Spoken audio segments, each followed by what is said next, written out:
ओम गण गणपति नमः। ओम नमः शिवाय। हरे कृष्णा। लक्ष्मी नारायण भगवान की कृपा आप सभी भक्तों पर बनी रहे। सफला एकादशी की आप सभी को हार्दिक शुभकामनाएं। भगवान विष्णु आप सभी की मनोकामनाएं पूरी करें। प्रिय भक्तों, आज पौष मास के कृष्ण पक्ष की सफला एकादशी का व्रत है। ये पुण्यमय एकादशी अपने नाम के ही समान भक्तों के कार्य को सफल और पूर्ण करने वाली मानी जाती है। धर्म ग्रंथों में कहा गया है कि हजारों वर्षों की तपस्या करने से जिस पुण्य फल की प्राप्ति होती है, वह पुण्य इस सफला एकादशी के व्रत को करने से, रात्रि जागरण कर कथा के श्रवण मात्र से प्राप्त हो जाता है। इस एकादशी कथा के श्रवण मात्र से ही व्यक्ति को राजस्व यज्ञ के समान लाभ मिलता है और सभी कष्ट संकट दूर हो जाते हैं, परम गति को प्राप्त होता है। तो आइए भगवान श्री गणेश का ध्यान करते हुए कथा का शुभ आरंभ करते हैं। ओम गण गणपति नमः। कथा सुनने से पहले आपसे निवेदन है कि आप कथा को पूरी श्रद्धा भाव से सुनते हुए वीडियो को लाइक करके कमेंट बॉक्स में लक्ष्मीपति नारायण भगवान की जय जरूर लिखना। एक बार भगवान श्री कृष्ण और अर्जुन भ्रमण पर निकले तो उन्होंने मार्ग में एक निर्धन ब्राह्मण को भिक्षा मांगते हुए देखा। अर्जुन को उस पर दया आ गई और उन्होंने उस ब्राह्मण को स्वर्ण मुद्राओं से भरी हुई एक पोटली दे दी, जिसे पाकर ब्राह्मण बहुत खुश हुआ और अपने सुंदर भविष्य के सुंदर स्वप्न देखता हुआ घर लौट चला। किंतु उसका दुर्भाग्य उसके साथ चल रहा था। रास्ते में एक लुटेरे ने वह पोटली छीन ली। ब्राह्मण दुखी होकर फिर से भिक्षावृत्ति में लग गया। अगले दिन फिर अर्जुन की दृष्टि जब उस ब्राह्मण पर पड़ी तो उन्होंने उसके कारण पूछा। ब्राह्मण ने सारा विवरण अर्जुन को बता दिया। ब्राह्मण की व्यथा सुनकर अर्जुन को फिर से उस पर दया आ गई। अर्जुन ने विचार किया और इस बार उन्होंने ब्राह्मण को मूल्यवान एक माणिक्य दिया। ब्राह्मण उसे लेकर घर पहुंचा। उसके घर में एक पुराना घड़ा था जो बहुत समय से प्रयोग में नहीं आ रहा था। ब्राह्मण ने चोरी होने के भय से माणिक्य उस घड़े में छुपा दिए। किंतु उसका दुर्भाग्य तो देखो, दिन भर का थका मांदा होने के कारण उसे नींद आ गई। इसी बीच ब्राह्मण की स्त्री नदी में जल लेने चली गई, किंतु मार्ग में ही उसका घड़ा टूट गया। उसने सोचा, घर में जो पुराना घड़ा पड़ा है उसे ले आती हूँ। ऐसा विचार कर वह घर लौटी और पुराने घड़े को लेकर चली गई। जैसे उसने घड़े को नदी में डुबाया, वह माणिक्य भी जल की धारा के साथ बह गया। ब्राह्मण को जब यह बात पता चली तो वह अपने भाग्य को कोसता हुआ फिर से भिक्षा मांगने लगा।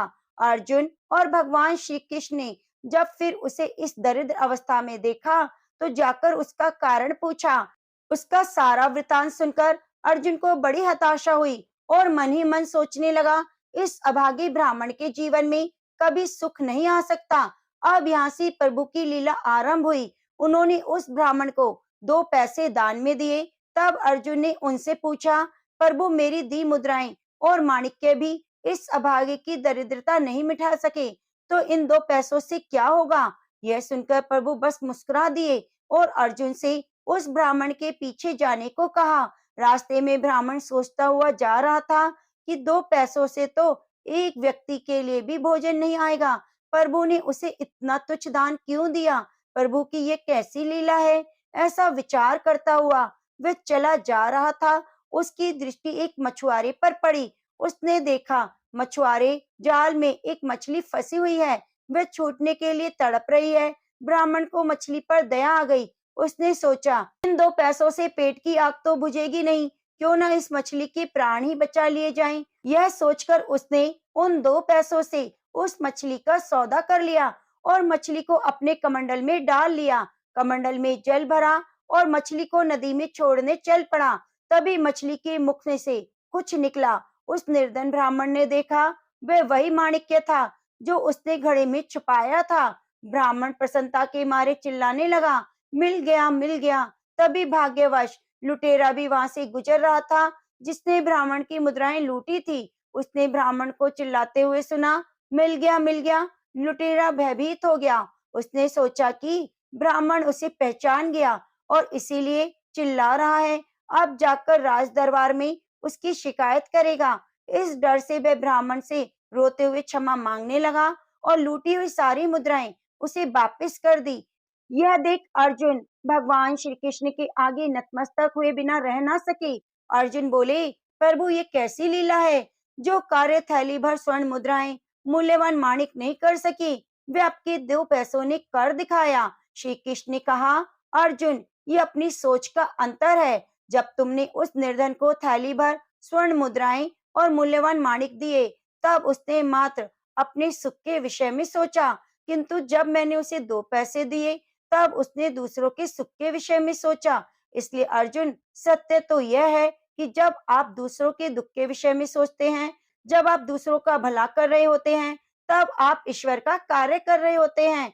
तब आप ईश्वर का कार्य करते हैं, तो ईश्वर भी आपके साथ होते हैं।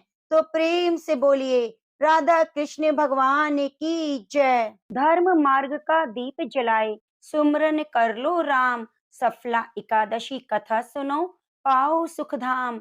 चेतना की ज्योत जगाओ, कर लो हरि का ध्यान। पुण्य कथा ये पावन सुनो, मिटेंगे सभी अज्ञान। हरे कृष्णा। मोक्षदा एकादशी की व्रत कथा को सुनकर अर्जुन ने प्रसन्न होते हुए कहा, हे कमल नयन, मोक्षदा एकादशी की व्रत कथा सुनकर मैं धन्य हो गया। हे मधुसूदन, अब आप पौष मास के कृष्ण पक्ष की एकादशी की महिमा बताने की कृपा करें। उस एकादशी का क्या नाम है, उस दिन किस देवता की पूजा होती है और व्रत का क्या विधान है, मुझ पर कृपा करते हुए सब बात आप विस्तार पूर्वक बताएं। अर्जुन की जिज्ञासा सुनकर श्री कृष्ण ने कहा, हे कुंती पुत्र, तुम्हारे प्रेम के कारण मैं तुम्हारे प्रश्नों का विस्तार सहित उत्तर देता हूँ। अब तुम इस एकादशी व्रत का महत्व सुनो। हे पार्थ, इस एकादशी के द्वारा भगवान विष्णु को शीघ्र ही प्रसन्न किया जा सकता है। पौष माह के कृष्ण पक्ष की एकादशी का नाम सफला है। इस एकादशी के आराध्य देव नारायण हैं। इस एकादशी के दिन श्रीमन नारायण जी की विधि पूर्वक पूजा की जाती है। हे पांडु नंदन, इसे सत्य जानो, जिस तरह नागों में शेषनाग, पक्षियों में गरुड़, ग्रहों में सूर्य चंद्र, यज्ञों में अश्वमेघ और देवताओं में भगवान विष्णु श्रेष्ठ हैं, उसी प्रकार व्रतों में एकादशी व्रत श्रेष्ठ है। हे अर्जुन, नींबू, नारियल नैवेद्य आदि अर्पण करके भगवान नारायण की पूजा करनी चाहिए। मनुष्य को 5 सहस्त्र वर्ष तपस्या करने से जिस पुण्य का फल प्राप्त होता है, वही पुण्य श्रद्धा पूर्वक रात्रि जागरण सहित सफला एकादशी का उपवास करने से मिलता है। हे कुंती पुत्र, अब तुम सफला एकादशी की कथा को ध्यान पूर्वक सुनो। प्राचीन समय में चंपावती नगरी में महिष्मान नामक एक राजा राज्य करता था। उसके 4 पुत्र थे। उसका सबसे बड़ा पुत्र लुम्पक था। वह महापापी और दुष्ट था। वह हमेशा पर स्त्री गमन में और वैश्यों के यहाँ जाकर अपने पिता का धन व्यय किया करता। देवता, ब्राह्मण, वैष्णव आदि सुपात्रों की निंदा करके वह अति प्रसन्न होता। सारी प्रजा उसके कुकर्मों से बहुत दुखी थी, परंतु युवराज होने के कारण सब चुपचाप उसके अत्याचारों को सहन करने के लिए विवश थे। किसी में इतना साहस नहीं था कि कोई राजा से उसकी शिकायत करता, परंतु बुराई अधिक समय तक पर्दे में नहीं रहती। एक दिन राजा महिष्मान को लुम्पक के कुकर्मों का पता चल गया। तब राजा अत्यधिक क्रोधित हुआ। उसने लुम्पक को अपने राज्य से निकाल दिया। पिता द्वारा त्यागते ही लुम्पक को सभी ने त्याग दिया। अब वह सोचने लगा, मैं क्या करूं, कहाँ जाऊं। अंत में उसने रात्रि को पिता के राज्य में चोरी करने की ठानी। वह दिन में राज्य से बाहर रहने लगा और रात्रि को अपने पिता की नगरी में जाकर चोरी और अन्य बुरे कर्म करने लगा। रात में वह जाकर नगर के निवासियों को मारता, कष्ट देता। वन में वह निर्दोष पशु पक्षियों को मारकर उनका भक्षण किया करता। किसी किसी रात जब वह नगर में चोरी आदि करते पकड़ा भी जाता, तो राजा के डर से पहरेदार उसे छोड़ देते थे। कहते हैं, कभी कभी अनजाने में भी प्राणी ईश्वर की कृपा का पात्र बना जाता है। ऐसा ही कुछ लुम्पक के साथ हुआ। जिस वन में वह रहता था, वह वन भगवान को बहुत प्रिय था। उस वन में एक प्राचीन पीपल का वृक्ष था। उस वन को सभी लोग देवताओं का क्रीड़ा स्थल मानते थे। वन में उसी पीपल वृक्ष के नीचे महापापी लुम्पक रहता था।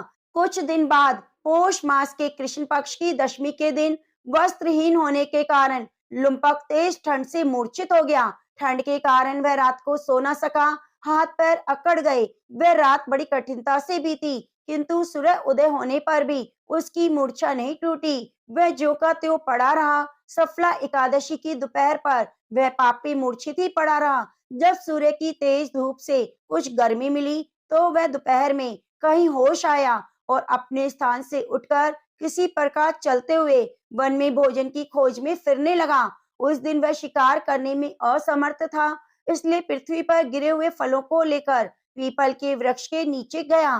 तब तक भगवान सूर्य अस्ताचल को प्रस्थान कर गए थे। भूखा होने पर भी वह उन फलों को ना खा सका, क्योंकि कहाँ तो वह नित्य जीवों को मारकर खाता था और कहाँ फल, उसे फल खाना तनिक भी अच्छा ना लगा। अतः उसने उन फलों को पीपल की जड़ के पास रख दिया और दुखी होकर बोला, हे ईश्वर, ये फल आपको ही अर्पण, इन फलों से आप ही तृप्त हो। ऐसा कहकर वह रोने लगा और रात को नींद भी नहीं आई। वह सारी रात रोता रहा। इस प्रकार उस पापी से अनजाने में ही एकादशी का उपवास हो गया। उस महापापी के इस उपवास और रात्रि जागरण से भगवान श्री हरि अत्यंत प्रसन्न हुए। उसके सभी पाप नष्ट हो गए। सुबह होते ही एक दिव्य रथ अनेक सुंदर वस्तुओं से सजा हुआ आया, उसके सामने खड़ा हो गया। उसी समय आकाशवाणी हुई, हे युवराज, भगवान नारायण के प्रभाव से तेरे सभी पाप नष्ट हो गए हैं।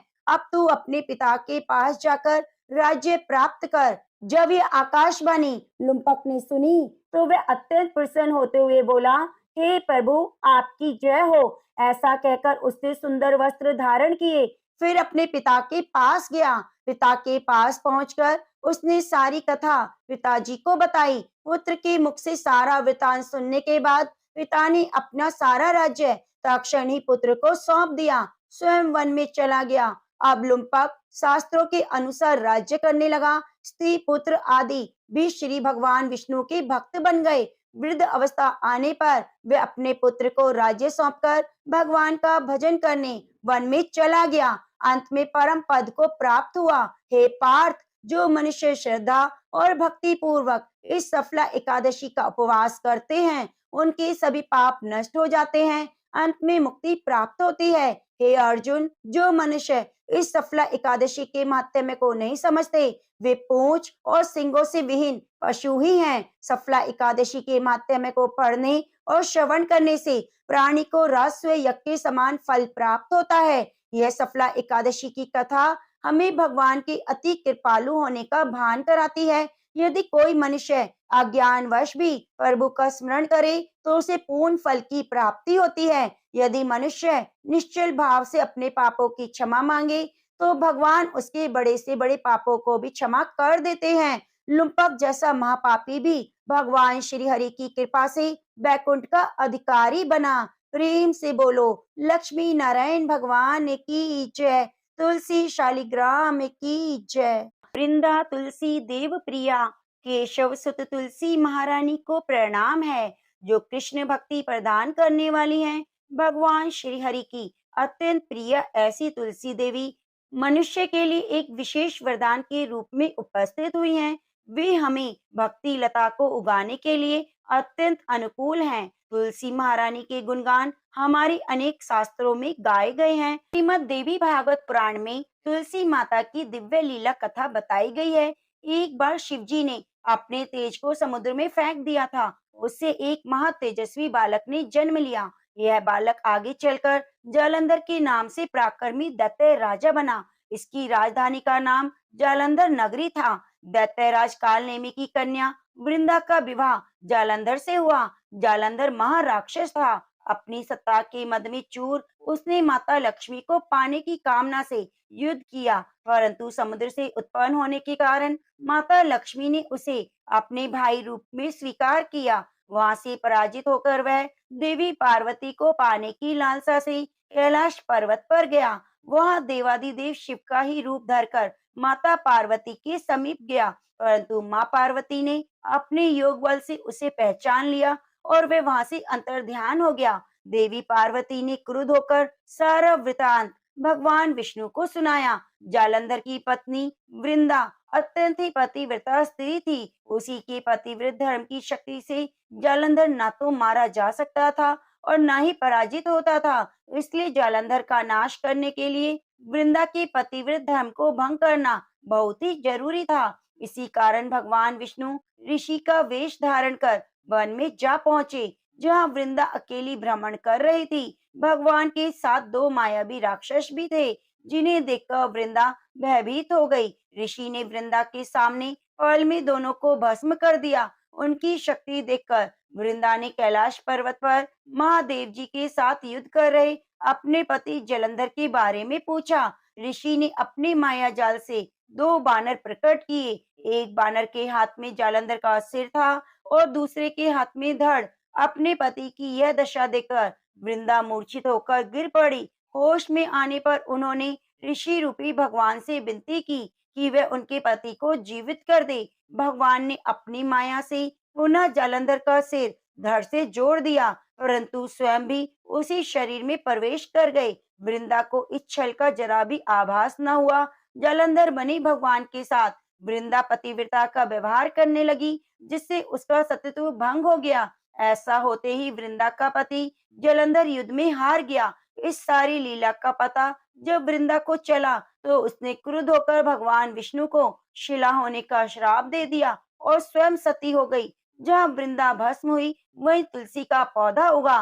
भगवान विष्णु ने वृंदा से कहा, हे वृंदा, तुम अपने सतीत्व के कारण मुझे लक्ष्मी से भी अधिक प्रिय हो। अब तुम तुलसी रूप में सदा मेरे साथ रहोगी। जो मनुष्य भी मेरे शालिग्राम रूप में तुलसी के साथ मेरा विवाह करेगा, उसे इस लोक और परलोक में विपुल यश की प्राप्ति होगी। जिस घर में तुलसी होती है, वह यम के दूत भी असमय नहीं जा सकते। गंगा और नर्मदा के जल में स्नान और तुलसी पूजन का महत्व बराबर माना गया है। चाहे मनुष्य कितना भी पापी क्यों ना हो, मृत्यु के समय जिसके प्राण मंजरी रहित तुलसी और गंगा जल मुख में रखकर निकल जाते हैं, वे पापों से मुक्त होकर वैकुंठ धाम को प्राप्त होता है। जो मनुष्य तुलसी और आंवले की छाया में अपने पितरों का श्राद्ध करता है, उसके पितर मोक्ष को जाते हैं। उसी दत्त जलंधर की यह भूमि जलंधर नाम से विख्यात है। सती वृंदा का मंदिर मोहल्ला कोट किशनचंद में स्थित है। कहते हैं इस स्थान पर एक प्राचीन गुफा थी जो सीधी हरिद्वार तक जाती थी। सच्चे मन से 40 दिन तक सती वृंदा देवी के मंदिर में पूजा करने से सभी मनोरथ पूर्ण हो जाते हैं। तो प्रेम से बोलो तुलसी माता की जय। एक बार देवऋषि नारद जी बैकुंठ लोक गए। वहां उन्होंने भगवान श्री नारायण जी को प्रणाम किया। फिर नारद जी ने नारायण से कहा, प्रभु, पृथ्वी पर आपका प्रभाव कम हो रहा है। धर्म पर चलने वाले को कोई शुभ फल प्राप्त नहीं हो रहा। जो पाप कर रहे हैं उनका तो भला हो रहा है। तब श्री नारायण भगवान कहने लगे, देवऋषि, ऐसा नहीं है। जो भी हो रहा है यह सब नियति के कारण हो रहा है। देवऋषि नारद जी बोले, प्रभु, मैं तो देखकर आ रहा हूँ, पापियों को तो अच्छा फल मिल रहा है और भला करने वाले, धर्म के रास्ते पर चलने वाले लोगों को बहुत बुरा फल मिल रहा है। वे महान दुख भोग रहे हैं। तब भगवान कहने लगे, अच्छा देवऋषि, कोई ऐसी घटना बताओ जिससे तुम्हें ऐसा अनुभव हो कि नारद जी कहने लगे, प्रभु, मैं अभी अभी एक जंगल से आ रहा हूँ। वहाँ एक गाय दलदल में फंसी हुई थी। उसे कोई बचाने वाला नहीं था। तभी थोड़ी देर में एक चोर उधर से गुजरा। उसने गाय को दलदल में फंसा हुआ देखा, लेकिन वह रुका नहीं, बल्कि उस पर पैर रखकर दलदल लांग कर आगे निकल गया।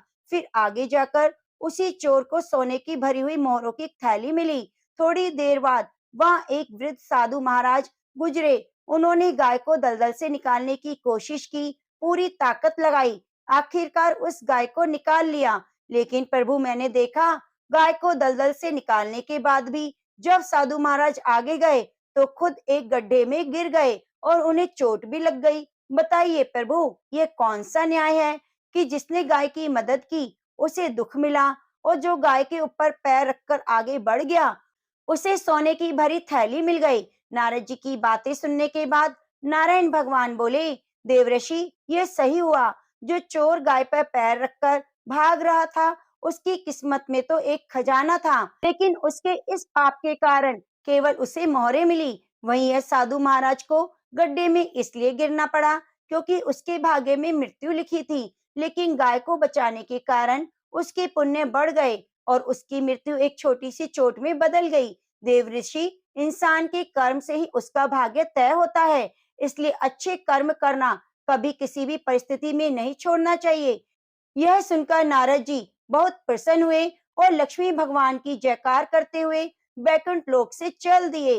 प्रेम से बोलिए लक्ष्मी नारायण भगवान की जय। अब आइए सुनते हैं भगवान कृष्ण की भक्त राजा अम्बरीश की कथा।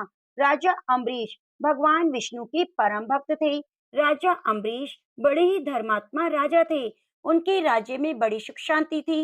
धन वैभव, राज्य, सुख, अधिकार, लोभ लालच से दूर निश्चिंत होकर वे अपना अधिकतर समय ईश्वर भक्ति में लगाते थे। अपनी सारी संपदा, राज्य आदि सब कुछ वे भगवान विष्णु की ही समझते थे। उन्हीं के नाम पर वे सबकी देखभाल करते, स्वयं भगवान के भक्त के रूप में सरल जीवन बिताते थे। दान पुण्य परोपकार करते हुए उन्हें ऐसा लगता जैसे वे सब कार्य स्वयं भगवान उनके हाथों से संपन्न करा रहे हों। उन्हें लगता था कि ये भौतिक सुख साधना सामग्री सब एक दिन नष्ट हो जाएगी, पर भगवान की भक्ति, उन पर विश्वास उन्हें इस लोक, परलोक और सर्वत्र उनके साथ रहेगी। राजा अम्बरीश की ऐसी विरक्ति और भक्ति से प्रसन्न होकर भगवान श्री कृष्ण ने अपना सुदर्शन चक्र उनकी रक्षा के लिए नियुक्त कर दिया था। एक बार की बात है, राजा अम्बरीश ने 1 वर्ष तक एकादशी व्रत रखने का नियम बनाया। हर एकादशी को व्रत करते और ब्राह्मणों को भोजन कराते, दान करते। उसके बाद अन्न जल ग्रहण कर व्रत का पारण करते।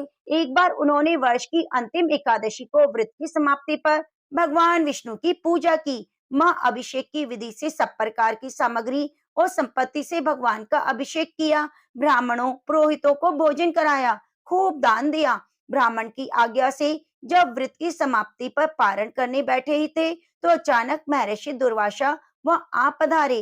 राजा अम्बरीश ने खड़े हो आदर से उन्हें बिठाया और भोजन करने के लिए प्रार्थना की। दुर्वासा ऋषि ने कहा, भूख तो बड़ी जोर की लगी है राजन, पर थोड़ा रुको, मैं नदी में स्नान करके आ रहा हूँ, वापस आकर भोजन करूंगा।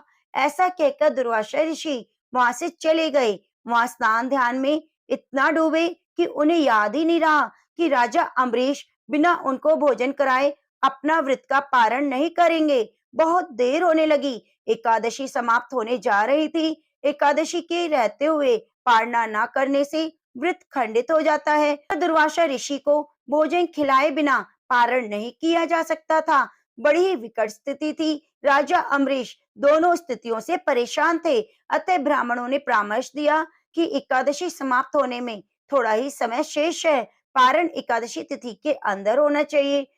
दुर्वासा ऋषि अभी तक नहीं आए हैं, इसलिए राजन आप केवल जल पीकर पारण कर लीजिए। जल पीने से भोजन कर लेने का कोई दोष नहीं लगेगा और एकादशी समाप्त न होने से व्रत खंडित भी नहीं होगा। शास्त्रों की विधि के अनुसार ब्राह्मणों की आज्ञा से उन्होंने व्रत का पारण कर लिया। अभी राजा अम्बरीश जल पी ही रहे थे कि दुर्वासा ऋषि आ पहुंचे। दुर्वासा ऋषि ने देखा कि मुझ ब्राह्मण को भोजन कराए बिना अम्बरीश ने जल पीकर व्रत का पारण कर लिया है। बस फिर क्या था, क्रोध में भरकर शाप देने के लिए हाथ उठाया ही था कि राजा अम्बरीश ने विनय पूर्वक कहा, ऋषिवर, एकादशी समाप्त होने जा रही थी और आप आए नहीं। वर्ष भर का व्रत खंडित ना हो जाए, इसलिए ब्राह्मणों ने केवल जल ग्रहण की पारणा की आज्ञा दी थी। जल के सिवा मैंने कुछ भी ग्रहण नहीं किया। पर दुर्वासा ऋषि क्रोधित हो जाने पर किसी की भी नहीं सुनते। अपनी जटा से एक बाल उखाड़कर जमीन पर पटक दिया। मुझे भोजन कराए बिना पारण करने का फल भुगतो। इस बाल से पैदा होने वाली कृत्या अम्बरीश को खा जा। बाल के जमीन पर पड़ते ही एक भयंकर आवाज के साथ कृत्या राक्षसी प्रकट होकर राजा अम्बरीश को खाने के लिए दौड़ी। भक्त पर निरपराध कष्ट आया देखकर उनकी रक्षा के लिए नियुक्त सुदर्शन चक्र सक्रिय हो उठा। वह सुदर्शन चक्र घूमते हुए कृत्या राक्षसी को मार गिराता है, फिर दुर्वासा ऋषि की ओर बढ़ने लगा। भगवान श्री कृष्ण के सुदर्शन चक्र को अपनी ओर आते देखकर दुर्वासा ऋषि घबराकर भागने लगे, पर सुदर्शन चक्र उनके पीछे लग गया। कहाँ शाप देकर राजा अम्बरीश को मारने चले थे, कहाँ उनकी अपनी जान पर आ पड़ी। सुदर्शन चक्र से बचने के लिए वे भागने लगे और जहाँ कहीं भी छिपने का प्रयास करते, वहीं चक्र उनका पीछा करता। भागते भागते ब्रह्मलोक में ब्रह्मा जी के पास पहुंचे और सुदर्शन चक्र से रक्षा करने के लिए गुहार लगाई। ब्रह्मा जी बोले, दुर्वासा जी, मैं तो सृष्टि को बनाने वाला हूँ, किसी की मृत्यु से मेरा कोई संबंध नहीं। आप भगवान शिव के पास जाएं, वे महाकाल हैं, वे शायद आपकी रक्षा करेंगे। दुर्वासा ऋषि शिव जी के पास आए और अपनी उन्हें व्यथा सुनाई। दुर्वासा ऋषि की दशा सुनकर शिव जी बोले, दुर्वासा, तुम सबको शाप देते ही फिरते हो, ऋषि होकर क्रोध करते हो। मैं इस चक्र से तुम्हारी रक्षा नहीं कर सकता, क्योंकि ये विष्णु जी का चक्र है। इसलिए अच्छा होगा कि तुम भगवान विष्णु के पास जाओ, वही चाहे अपने चक्र को वापस ले सकते हैं। दुर्वासा ऋषि की तो जान पर आ पड़ी थी। भागते भागते भगवान विष्णु के पास गए। चक्र भी वहां चक्कर लगाता हुआ पहुंचा। दुर्वासा ऋषि ने भगवान विष्णु से अपने प्राणों की रक्षा की प्रार्थना की। भगवान विष्णु बोले, दुर्वासा जी, तुमने तब से अब तक जितनी भी शक्ति प्राप्त की, वह सब क्रोध और शाप देने में नष्ट करते हैं।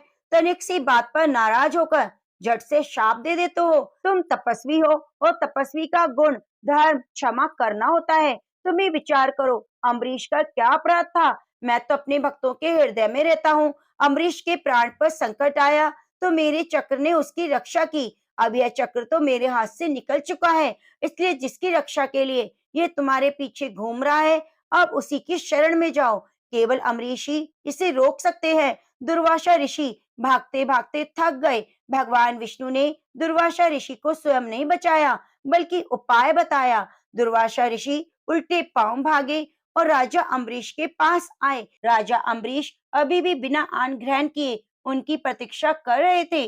दुर्वासा ऋषि को देखते ही उनको प्रणाम कर बोले, मुनिवर, मैं कब से आपकी प्रतीक्षा कर रहा हूँ। मैंने अभी तक अन्न ग्रहण नहीं किया, केवल जल ही पिया है। आप कहाँ चले गए थे? दुर्वासा ऋषि ने चक्र की ओर इशारा करके कहा, अम्बरीश, पहले इससे मेरी जान बचाओ। ये मेरे पीछे पड़ा हुआ है। तीनों लोकों में मैं भागता फिरा, पर ब्रह्मा विष्णु महेश किसी ने मेरी रक्षा नहीं की। अब तुम ही इस चक्र से मेरे प्राण बचाओ। राजा अम्बरीश हाथ जोड़कर बोले, मुनिवर, आप अपना क्रोध शांत करें, मुझे क्षमा करें। भगवान विष्णु का यह चक्र भी आपको क्षमा करेगा। राजा अम्बरीश ने इस प्रकार कहा और कहते ही सुदर्शन चक्र अंतर ध्यान हो गया। तो प्रेम से बोलो, कृष्ण भक्त अम्बरीश की जय। हरे कृष्णा। अब आइए सुनते हैं लपसी तपसी की कथा।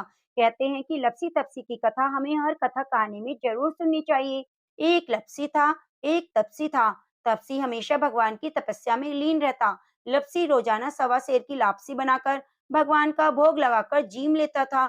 एक दिन दोनों लड़ने लगे। तपसी बोला, मैं रोज भगवान की तपस्या करता हूँ, इसलिए मैं बड़ा हूँ। लपसी बोला, मैं रोज भगवान का सवा सेर लापसी का भोग लगाता हूँ, मैं बड़ा हूँ। नारद जी वहां से गुजर रहे थे। दोनों को लड़ता देखकर उनसे पूछने लगे, तुम क्यों लड़ रहे हो? तपसी ने खुद के बड़ा होने का कारण बताया और लपसी ने भी अपना कारण बताया। तो नारद जी बोले, तुम्हारा फैसला मैं कर दूंगा। दूसरे दिन लपसी तपसी नहाकर अपनी रोज की भक्ति करने आए। नारद जी ने छुपकर 1.25 करोड़ की एक एक अंगूठी दोनों के आगे रख दी। तपसी की नजर जब अंगूठी पर पड़ी तो उसने चुपचाप अंगूठी उठाकर अपने नीचे दबा ली। लपसी की नजर अंगूठी पर पड़ी, लेकिन उसने ध्यान नहीं दिया। भगवान को भोग लगाकर लापसी खाने बैठ गया। नारद जी सामने आए तो दोनों ने पूछा कि बताओ कौन बड़ा? तो नारद जी ने तपसी से खड़ा होने को कहा तो वह खड़ा हुआ तो उसके नीचे दबी हुई अंगूठी दिखाई दी। नारद जी ने तपसी से कहा, तपस्या करने के बाद भी तुमने चोरी करने की आदत नहीं गई, इसलिए लपसी बड़ा और तुम्हें तुम्हारी तपस्या का कोई फल नहीं मिलेगा। तापसी शर्मिंदा होकर माफी मांगने लगा।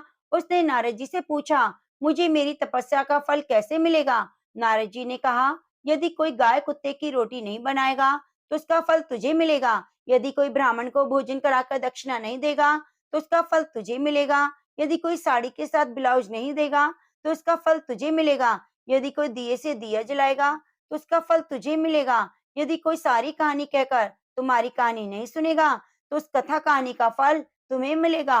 उसी दिन से हर वृत्त कथा कहानी के साथ लपसी तपसी की कहानी भी सुनी जाने लगी। तो प्रेम से बोलिए, लपसी तपसी की जय।